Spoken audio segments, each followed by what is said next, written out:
Sometimes you gotta take a little break, and for me, that break has arrived.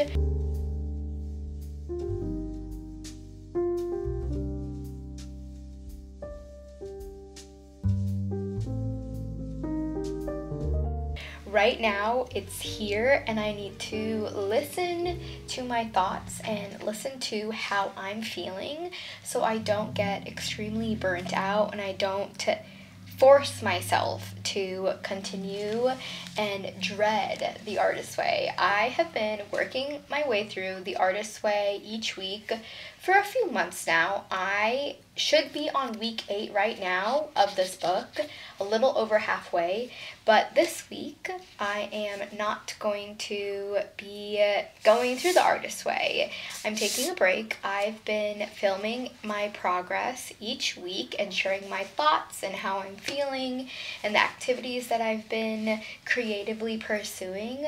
But I need to take a step back. I realized that if I continued with week 8 this week, I would be rushing through the process. I wouldn't be taking everything in that Julia Cameron is suggesting and telling me, and I probably would not go on my artist date. So this week, we're going to go back to one of my favorite type of videos. This week, we're going back to what I started this YouTube video channel for.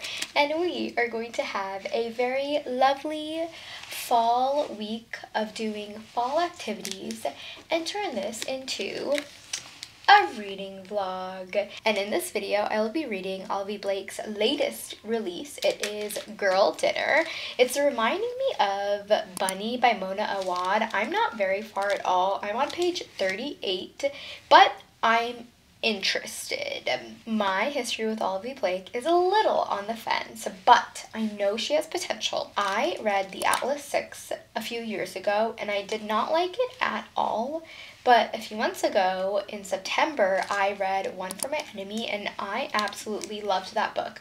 One of my favorite books of the year, one of my favorite books of all time. I still think about One for My Enemy and Olivie Blake's writing style and just how beautiful and emotional that story is. I know she can write. I know she can write a good book. And I got Girl Dinner from the library, and I've been putting it off. But it's time that I read her and see how I feel. We follow two girls. One of them is a sophomore in college, and she's getting ready to rush and try to get into a sorority to make new friends and start over and just have that chance of community and belongingness that she didn't get her freshman year. Our second point of view is, what's her name? I think her name is, Sloane Hartley. She's an adjunct professor. She recently just got done with maternity leave, so she's going back to teach, and we follow her point of view too. Her perspective is going to be more about motherhood and not feeling like she belongs in society anymore, having to deal with teaching again, but also grasping the identity of being a mother while also a teacher. I'm only, 38 pages through, so I don't know where the story is going to go at all. The only thing I know is that this is a story about cannibalism. It could go a lot of different ways, and that's also why it's reminding me of Mona Awad. It's kind of like that psychological, psychedelic behavior that I feel like we're going to see. I'm clearly not very far, and if I kept on ranting, I'd probably be lying and making up some plot. So let's get to reading. I hope you enjoy this video.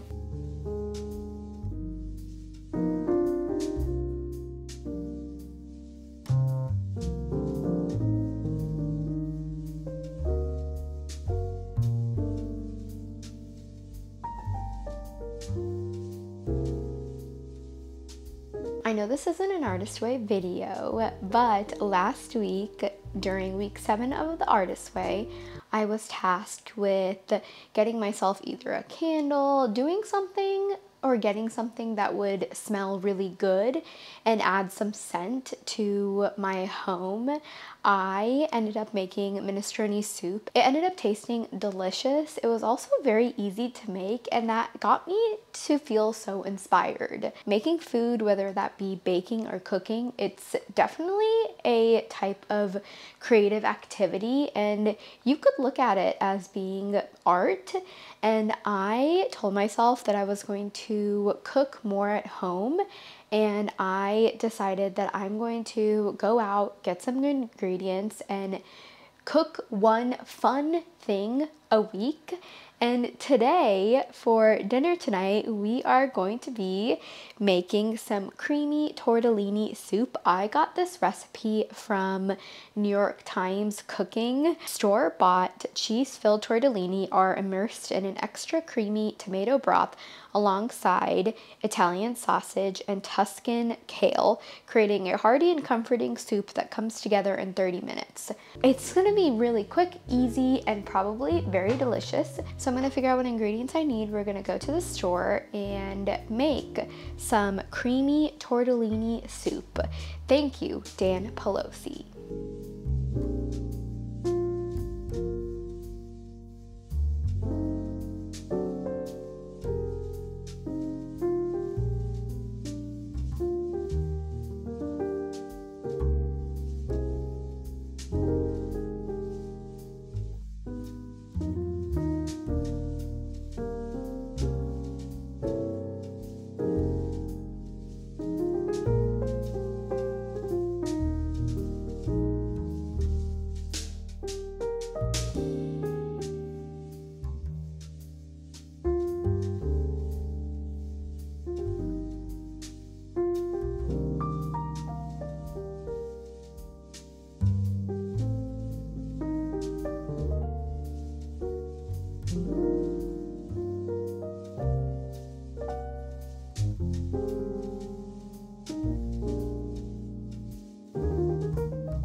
Listen, I'm all here for the change of seasons. I am embracing fall to its fullest. I look like a walking leaf right now, but I cannot with this time change and with it getting so dark so quickly. It is 5 o'clock.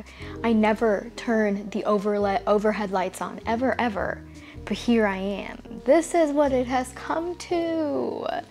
I am here for a reading update. I am almost halfway done with Girl Dinner. I am on page 164, which means nothing to you. That is officially 46% of the way through, and I'm enjoying it. It is a little slow to start, and by to start, I mean I feel like at around the 40% mark, it's really picking up, but I wouldn't say that that's a bad thing. It's not deterring me for wanting to continue reading the book. The prose is also very satirical, and it has a lot of commentary on feminism, motherhood, and in general, what it's like being a woman in society today. The setting takes place in modern times. I feel like there were mentions of maybe AI, ChatGPT, something to do with social media. You're able to really relate with what's happening now. I did mention that there are two character point of views in this story, an adjunct professor named Sloane and then a sophomore in college named Nina. It's so interesting because while both Sloane and Nina are at very different points of their lives with age, their occupation, and the different situations that each of them are going through. But there's so many parallels between their lives and their story and their storyline. It's written in a really a feministic way because we're getting the two different point of views. Something else about reading from our character point of views that I'm enjoying is the interpersonal relationships that they're building as the story progresses. As I'm reading both point of views throughout the chapters, we're reminded constantly how difficult it is to be a woman in an academic setting, not just as a teacher, but also just as a student. And it's honestly taking me back to my time in college. A little bit about the characters that I kind of don't really resonate with.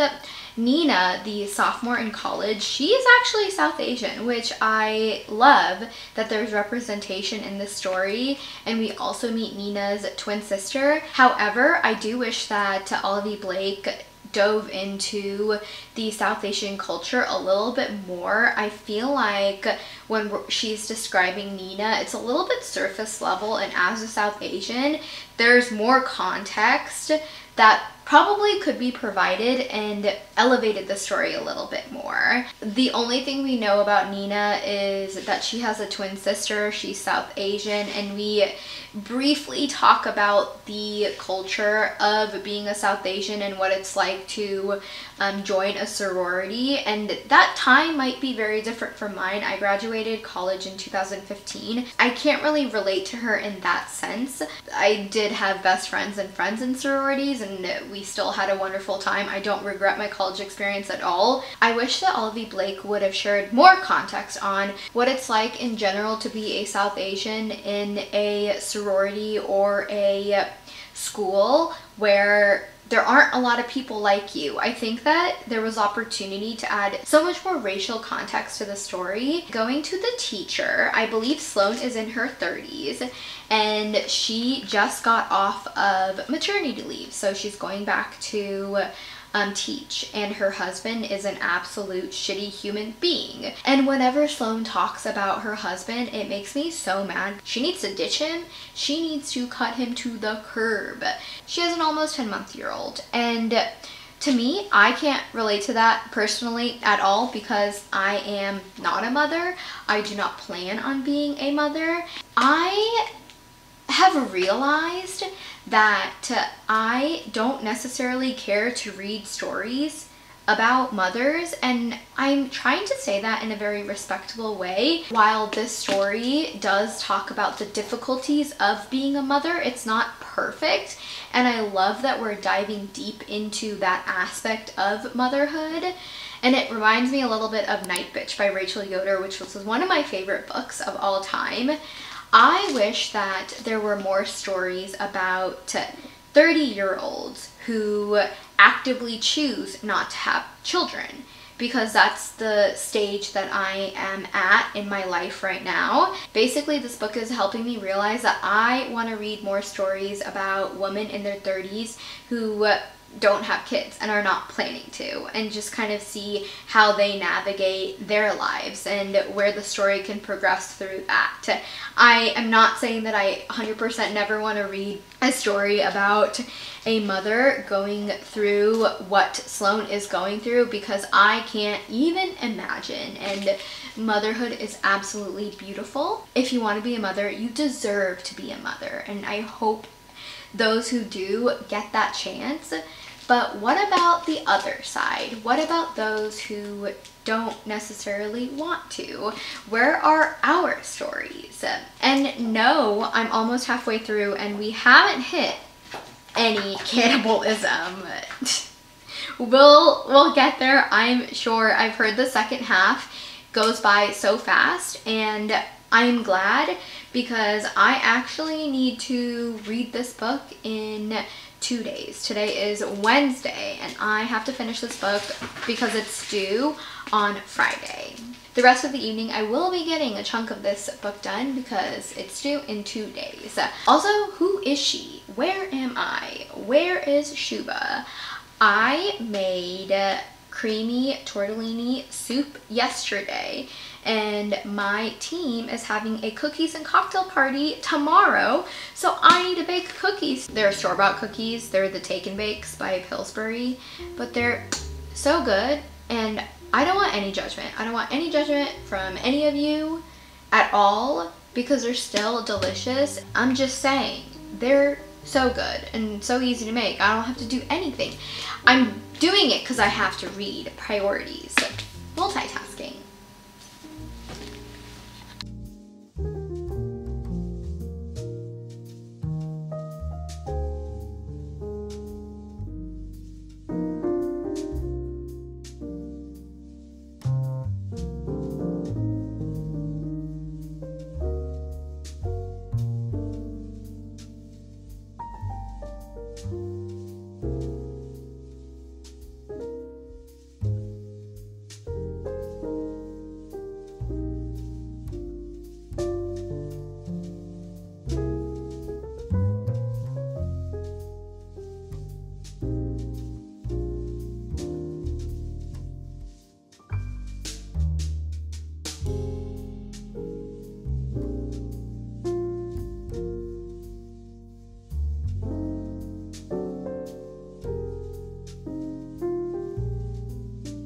This is what I look like today. I'm not perfect, but I am a champion. Girl dinner, on the other hand, perfect. Oh my gosh, Olivie Blake is brilliant. Olivie Blake is so smart. I feel like I can't say too much about it without spoiling it, but there's so much I can say about Girl Dinner. It was just so well written. I ate it up, literally. It is my girl dinner. There's a little bit of horror in it. It's very satirical. It's funny. It's dark. It's disturbing, but also it's so satisfying. And the ending, I absolutely love the ending. Definitely satisfying for me. And really, it just plays to the trend of Girl Dinner on a larger scale, but also talks about the political climate, socioeconomic issues in this world currently.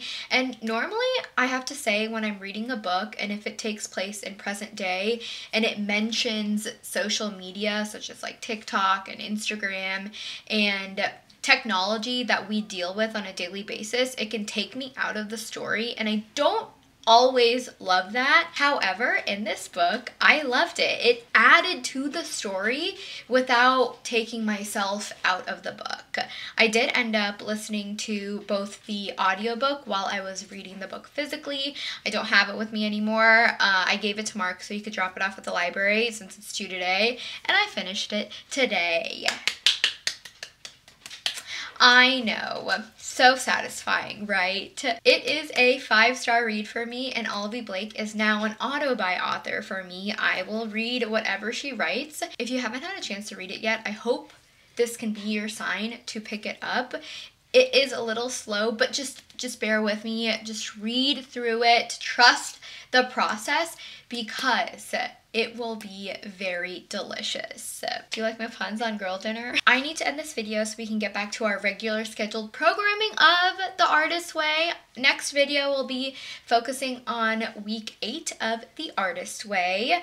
I did want to quickly mention that I went to a yarn store. I went yarn shopping and I decided that I am going to make myself a sweater. The Step by Step by Florence Miller sweater.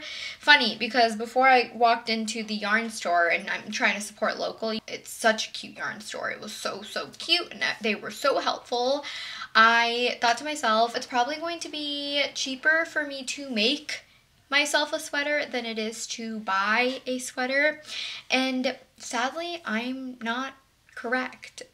But this is going to be an experience, and I wanted to start knitting because I want projects where I can multitask with audiobooks and TV shows, my reality TV shows, and I can still do something outside of doom scrolling on TikTok and whatnot. So I got myself some yarn. This is the Noro World of Nature yarn. It is Silk Garden Solo. It is 45% silk, 45% mohair, and 10% wool. And if you've made the sweater. Please wish me luck and please tell me I'm going to do amazing. And if you have knitting tips, let me know. I know how to knit a scarf. That's really all I know how to knit. The sweater is supposed to be beginner friendly. Before I walked into the store, I felt pretty confident. Now I'm like, am I in over my head? Please, if you have any tips, knitting tips, any tips, sweater tips, let me know. But I'm excited. I'm going to try to start this weekend, and since I am doing weekly vlogs, hopefully I can share some updates as I go along. My goal is to finish this sweater by Christmas time so I can wear it on Christmas Day. Okay, if you watched this video, thank you so much for watching. Go read Girl Dinner. And then we can talk about Girl Dinner. Have a great day, and I'll see you in another video next week. Bye.